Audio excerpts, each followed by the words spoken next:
સતપુડાનું ગાઢ જંગલ.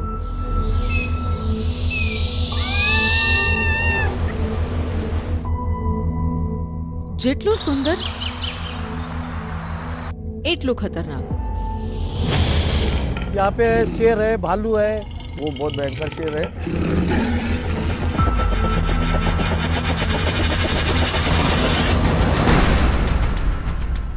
વાદળોથી પણ ઊંચા પર્વત,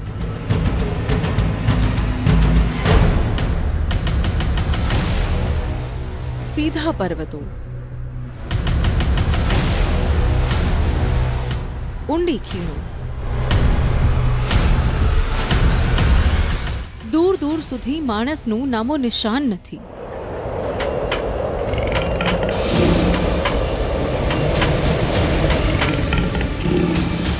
આવા ખતરનાક પર્વત પર ચડવાનું ખતરું કોણ ઉપાડશે?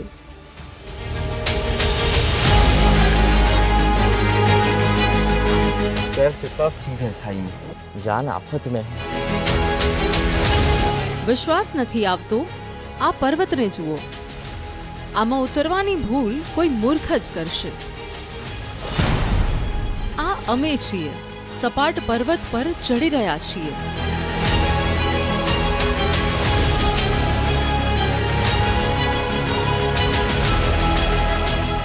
ઊંડી ખીણમાં ઉતરવું.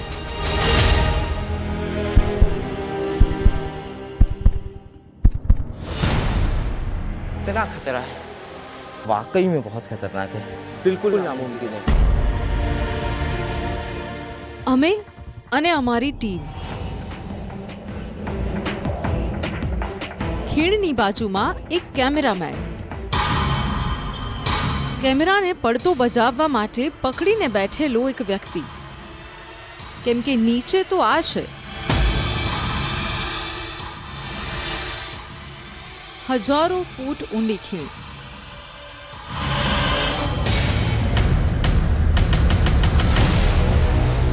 એકવાર જરા અમથો પણ પગ લપસ્યો તો જાણો છો ને શું થશે? લોકો કહે છે કે આવી જગ્યા પર જાઓ જ શું કામ છો?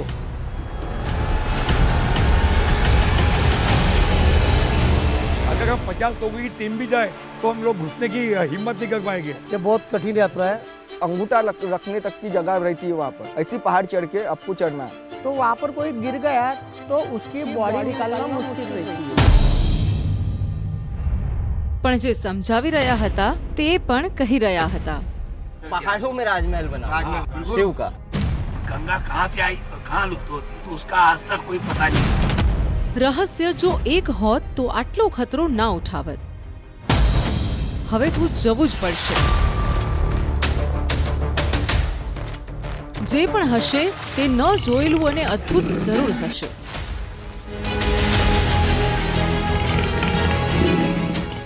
ખતરાનો મુકાબલો કરી, મોત સામે મુકાબલો કરી અમારી ટીમ શોધશે મહાદેવની નિશાની, જેને આજ સુધી કોઈએ નથી જોઈ.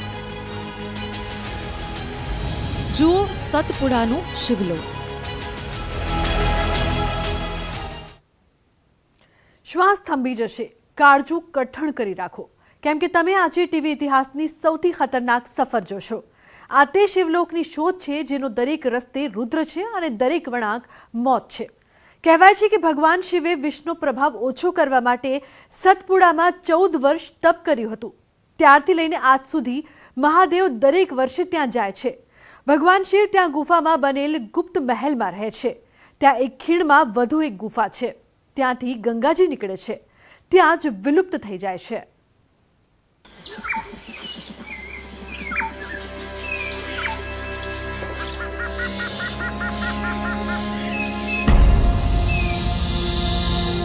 ધરતી પર પ્રકૃતિનો બેનમૂન વારસો.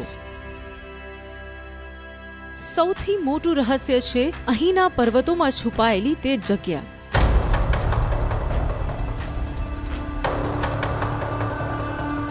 જ્યાં ભગવાન શિવનો એકાંતવાસ છે.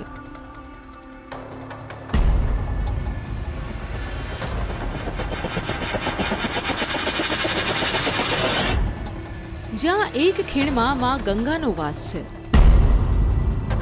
જ્યાં નંદી પર્વતનું વિશાળ સ્વરૂપ લઈને બિરાજમાન છે.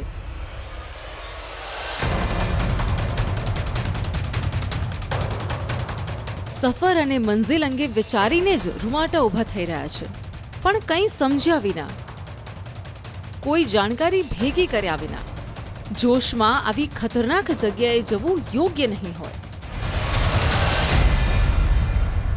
नंदीगढ़ की एक जगह है जहाँ पर नंदी जी विराजित है, वहाँ तक भी कुछ लोग जाते हैं, लेकिन जो गुप्त गंगा की जगह है, गुप्त गंगा राजगिरी की पहाड़ियों में कोई नहीं जाता, क्योंकि बहुत दुर्गम जगह पे और बहुत कठिन है वहाँ तक पहुँचना। तो क्या खतरे हो सकते हैं? इसमें 2-3 प्रकार के खतरे उत्पन्न होते हैं। पहला तो चूंकि ये जंगल है और पत्थर कहीं से पहाड़ से पत्थर गिरना, लैंडस्लाइड होना, ये सारी चीज़ें वहाँ पे काफ़ी होती हैं। और साथ ही साथ चूंकि बारिश के महीने में टाइगर पहाड़ों पे चले जाता है, इसलिए टाइगर का मूवमेंट भी बहुत ऑब्स्ट्रक्ट होता है। तो इस कारण से बहुत रिस्की है इन महीनों में वहाँ पे जाना। ખતરો પર્વત પર નહીં, ખતરો તેના પહેલા પણ હતો। टूरिस्ट एरिया नहीं है और टाइगर का कोर एरिया है, इस वजह से वहाँ पे लोगों को अलाउ भी नहीं किया जाता है जाने के लिए, और जाना मेरे ख्याल से बहुत रिस्की भी है। फॉरेस्ट डिपार्टमेंट के लोग वहाँ पे ज़रूर पेट्रोलिंग वगैरह करते हैं, और चूँकि यहाँ पे जो टाइगर्स हैं वो बहुत टूरिस्ट उन्होंने देखे नहीं हैं, तो वो टूरिस्ट फ्रेंडली नहीं है। અર્થ સીધો હતો કે ખતરો ડગલે અને પગલે મળશે, પણ હવે જે થશે તે જોયું જશે। આજે અમે ભગવાન શિવના સાક્ષીઓને જરૂર તપાસીશું। હોશંગાબાદથી રસ્તાના માર્ગે અમે પંચમઢી પહોંચ્યા। हमारे सफ़र का पहला पड़ाव है नंदीगढ़, और नंदीगढ़ के लिए इसी नंदी गंगा नदी से मार्ग कटता है। कहते हैं कि शिव ने नंदी के लिए यहाँ पर विशेष रूप से एक नदी अवतरित की, और इस नदी को नंदी गंगा नदी कहते हैं। इस नंदी गंगा नदी से यहाँ नंदीगढ़ के लिए मार्ग जाता है। यहाँ पर मात्र कुछ श्रद्धालु जो है, 2-4 श्रद्धालु इस मार्ग से जाते हुए दिखाई दे रहे हैं।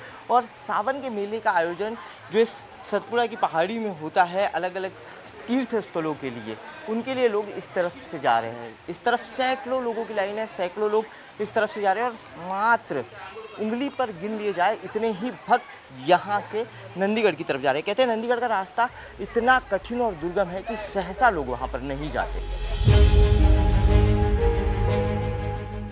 અમે પર્વત પર ચઢવાનું શરૂ કર્યું।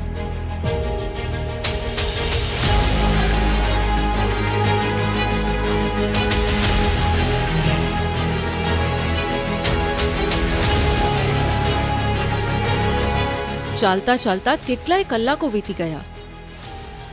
અમે હવે નાના પર્વત પર હતા। અહીં અમારે રસ્તો બદલવો પડ્યો। हमारे आंखों के सामने है हमारे सफ़र का पहला पड़ाव। नंदी के आकार का पहाड़ आपको यहाँ दिखाई दे रहा होगा, और यही नंदीगढ़ है।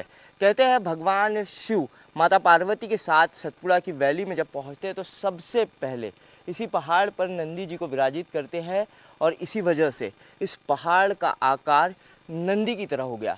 लेकिन उस पहाड़ तक पहुँचने के लिए अभी हमें सतपुड़ा के करीब 2 पहाड़ों का सफ़र तय करना होगा। ये पहाड़ मेरी आंखों के सामने आपको दिख रहा है, लेकिन यहाँ से जाने का रास्ता नहीं है। हमें इस पहाड़ को यहाँ से ऐसे घूमते हुए नंदी के आकार के उस पहाड़ तक पहुँचना होगा।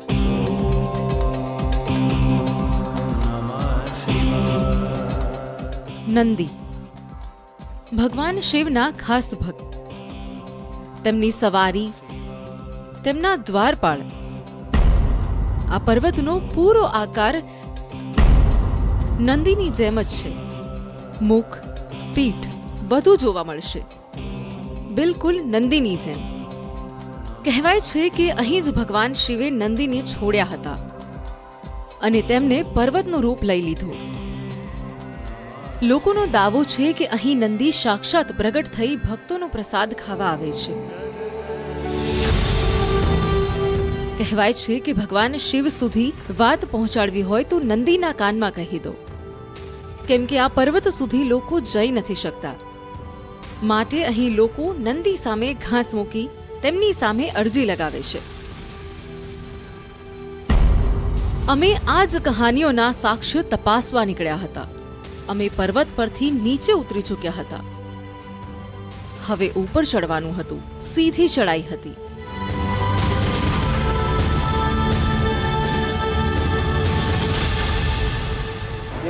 पहाड़ चढ़ना है? जी सीधा ऐसा सीधा पहाड़ चढ़ना है? नंदी नंदी कैसा होता है? अच्छा, ऐसा नंदी उसके पैर है, पैरों से सीधा सीधा चलना है, उसके बाद में पीठ के ऊपर चलना है। अच्छा हाँ फिर उसमें बड़ा बहुत बड़ा ऐसा है। अच्छा, यानी सीधी खड़ी चढ़ाई है? खड़ी चढ़ाई।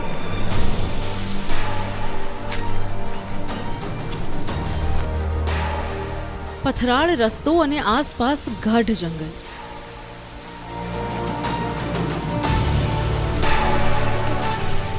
પત્તાનો અવાજ અહીં વાઘ આવે તેના અવાજ જેવો સંભળાતો હતો. અમે હિંમત રાખી આગળ વધતા ગયા. રોકાયા વિના.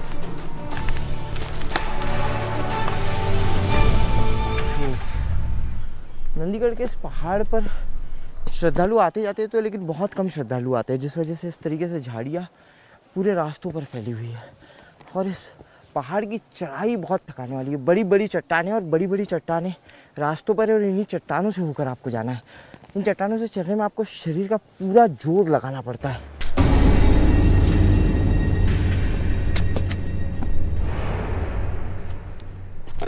રસ્તો જેટલો લાંબો હતો તેટલો જ ખતરનાક.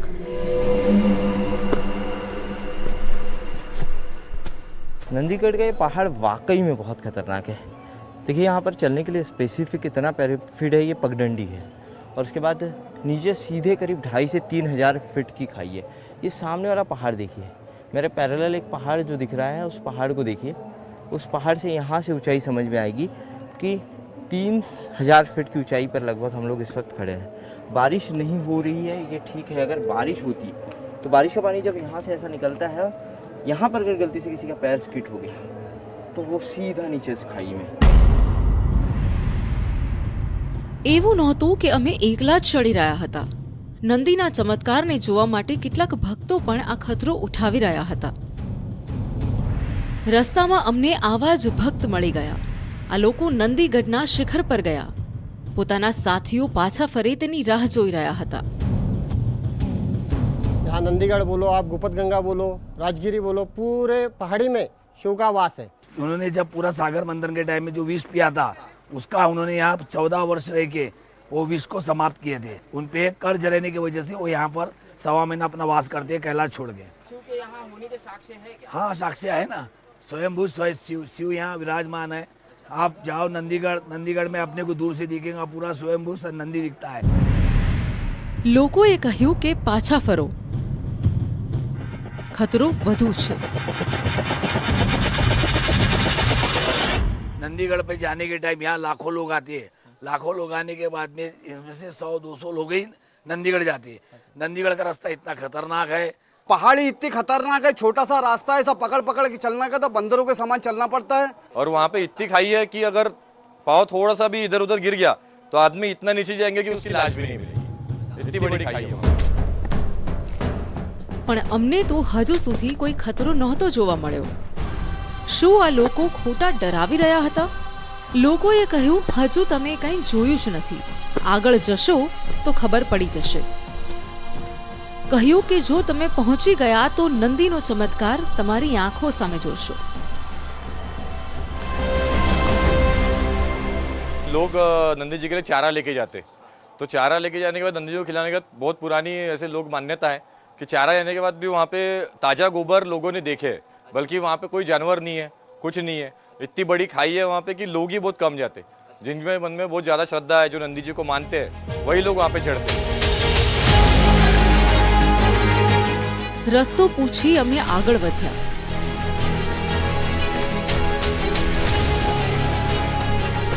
પર્વતનો થકાવી દે તેવો રસ્તો અચાનક ખતરનાક થઈ ગયો.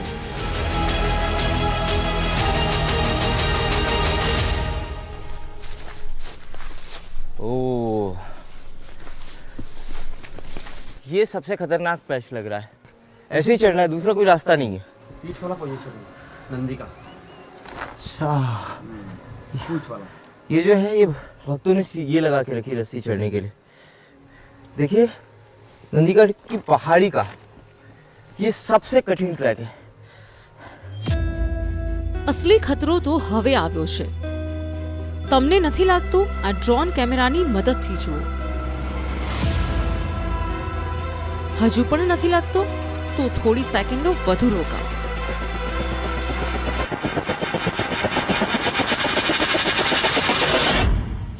यहाँ से चट्टान बिल्कुल ऐसी खड़ी चट्टान, और खड़ी चट्टान पे आपको बिल्कुल जानवरों की तरह जाना होगा. इस पर आप चल नहीं सकते सीधे. भक्तों ने यहाँ रस्सी तो बांध दी है, लेकिन वो भी बहुत ज़्यादा सेफ नहीं है. इसी तरीके से चलना होगा यार.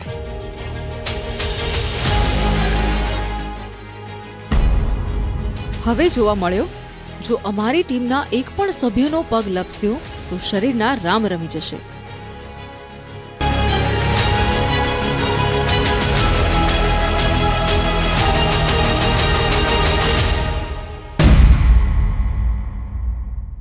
જેમ તેમ કરીને અમે ઉપર ચડવામાં સફળ રહ્યા. दो चट्टानों के बीच बिल्कुल छोटी सी जगह है. દરેક ડગલે એક નવો ખતરો અમારો રસ્તો રોકી લેતો હતો. ક્યાંક દોરડો સહારો બન્યો તો ક્યાંક હિંમત.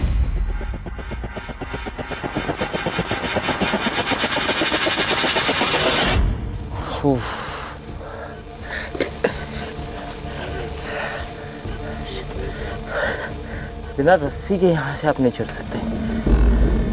સફળ તો જાણે પૂર્ણ થવાનું નામ જ નહોતો લઈ રહ્યો. હવે ખબર પડી કે કેમ ઓછા લોકો અહીં આવે છે. नंदीगढ़ के पहाड़ की चढ़ाई ख़त्म ही नहीं हो रही है. दिखने में तो ये पहाड़ जो है सबसे छोटा पहाड़ दिखाई देता है. इसके मुकाबले कई पहाड़ बहुत ज़्यादा ऊंचे दिखाई देते हैं, लेकिन इसकी चढ़ाई सबसे खतरनाक और कठिन है.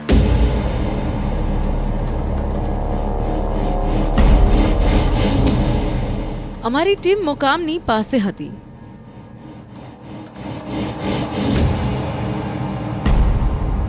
પણ બેદરકારીને કોઈ સ્થાન નહોતું. આખરે અમે શિખર પર પહોંચી ગયા. નંદીગઢના નંદી અમારી આંખોની સામે હતા.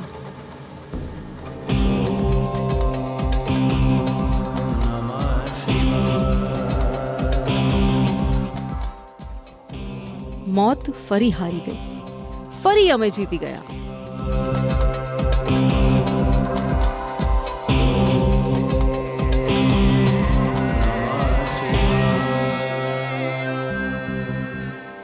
प्रकृति का अद्भुत नज़ारा है. जिस पहाड़ पे इस वक्त हम खड़े हैं वो पहाड़ नंदी के आकार का पहाड़ है, और इस पहाड़ की सबसे ऊंची चोटी पर एक शिला रखी हुई है. ये शिला भी नंदी के आकार की शिला है. जिस तरीके से नंदी ज़मीन पर बैठता है, और नंदी का जो शेप होता है ज़मीन पर बैठने के बाद, इस तरीके से नंदी बैठे. और देखिए मेरे बॉडी पोस्चर को देखिए और इस शिला के बॉडी पोस्चर को देखिए. तो किसी तरीके से नंदी जो है वो ज़मीन पर बैठते हैं, उसी तरीके की ये शिला यहाँ पर पहाड़ की इस चोटी पर आगे चारे को प्रसाद के रूप में रखा जाता है. दावा किया जाता है कि रोज नंदी जी इस चारे को खाते हैं. नंदी को घास सब में प्रिय होती है, घास का चारा सब में प्रिय होता है, इसलिए प्रसाद के रूप में ये चढ़ाया जाता है. और दावा किया जाता है कि इस तरीके से जो घास नंदी जी को चढ़ाई जाती है, रोज नंदी खाने के बाद जो घास बच जाती है, जो चारा बच जाता है, वो चारा यहाँ पर मिलता है. यही नहीं तो नंदी जी का गोबर, उनकी जो लीच होती है, वो भी इस पहाड़ पर मिलता है. जबकि इस पहाड़ पर जानवरों के आने के लिए ऐसी जगह नहीं कि जानवर आसानी से यहाँ आ जाए. यहाँ पानी का कोई स्रोत नहीं है. જંગલમાં દૂર દૂર સુધી પાણીનું કોઈ નામો નિશાન નથી. પાણી નહીં એટલે જાનવર રહે. તો પછી નંદીને જે ઘાસચારો ચઢાવવામાં આવે છે તે કોણ ખાઈ જાય છે? પર્વતના શિખર પર રહેવાની કોઈ જગ્યા પણ નથી. રાતમાં અહીં ખુલ્લામાં રોકાવવું એટલે મોતને આમંત્રણ આપવા જેવું હશે. કોઈ છૂટકો ન હતો. અમારે હવે પાછા ફરવું પડશે.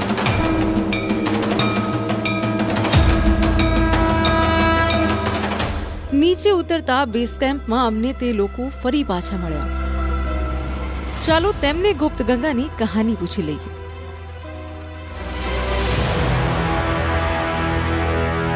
गंगा में जब शंकर भगवान जब आए थे, शंकर भगवान और माता पार्वती, तो वहाँ पहले गुप्ता गंगा में गंगा जी को वहाँ उतार दिए थे. और उनको वहाँ स्थान दे दिए कि यहाँ आप विराजित हो जाओ. और वहाँ से इतना फोर्स रहता है कि अपन जैसा कोई बहुत बड़ा पाइप लगाते हैं पानी का, तो अपने को दूर फेंकता है, वैसा वहाँ से बुलबुले निकाल के बाहर फेंकता है। फेंकने के बाद में वहीं पे वहाँ से निकलता है, वहीं लुप्त हो जाता है। तो उसका आज तक कोई पता नहीं है कि गंगा कहाँ से आई और कहाँ लुप्त होती। આ કેવી રીતે થઈ શકે? માન્યું કે ગુપ્ત સ્થળ પર ગંગાનું પાણી નીકળે છે, પણ પાણી નીકળશે તો બહાર પણ જશે. હવે આ રહસ્ય ગુપ્ત ગંગા જઈને જ ખબર પડે. इतनी बड़ी खाई है कि साधारण इंसान जा ही नहीं सकता वहाँ। पहाड़ी को पकड़ पकड़ के ऐसा साधारण इंसान की हिम्मत नहीं होती वहाँ जाने की। अगर वहाँ ऊपर से अगर कोई गिर गया या कोई ना मेडिकल की व्यवस्था ना एम्बुलेंस की व्यवस्था है, यानी सीधा मौत को बुलाने वाला कहानी है। मैं एक 20-25 साल पहले गया था तो हमको वहाँ दिखा था कि नीचे कोई तो भी नहीं नहा रहे हैं, 10-15 लोग। જે ગુપ્ત ગંગા સુધી કોઈ પહોંચી નથી શકતું, ત્યાં કેટલાક લોકો પહોંચી પણ ગયા અને નહાવા પણ લાગ્યા. આ કેવી રીતે શક્ય છે? લોકોનું કહેવું છે કે તે દિવ્ય સાધુ હતા. ગુપ્ત ગંગા અને રાજગીરી પર્વત સુધી તે લોકો જ જઈ શકે છે. क्या है राजगिरी के अंदर? क्या क्या अंदर राज सिंहासन है, राज सिंहासन शिव का राज सिंहासन है और पूरा मंदिर का आकार है। अंदर में जितना आप अंदर जाओगे तो आपको बिल्कुल सिंहासन दिखेगा। और जैसा पहाड़ों के अंदर तो आपको ऐसा थोड़ा हटाओगे, वहाँ मान्यता के अनुसार पहले हीरे मोती वहाँ रहते थे। ऐसा जैसे हमारे बुजुर्ग लोग जो 100 साल के पहले जो बताते थे कि बात 100 साल के पहले यहाँ हीरे मोती का वैसा जैसा अपन जहाँ अपन जा नहीं सकते थे वहाँ। अच्छा, उसकी चमक ही बहुत खतरनाक यानी राजमहल की तरह। राजमहल की तरह, पूरा राजमहल की तरह ही है। अच्छा, पहाड़ों में राजमहल बना हुआ है। राजमहल पर शिव का। આ રહસ્યને અમે અમારી આંખો સામે જોયું.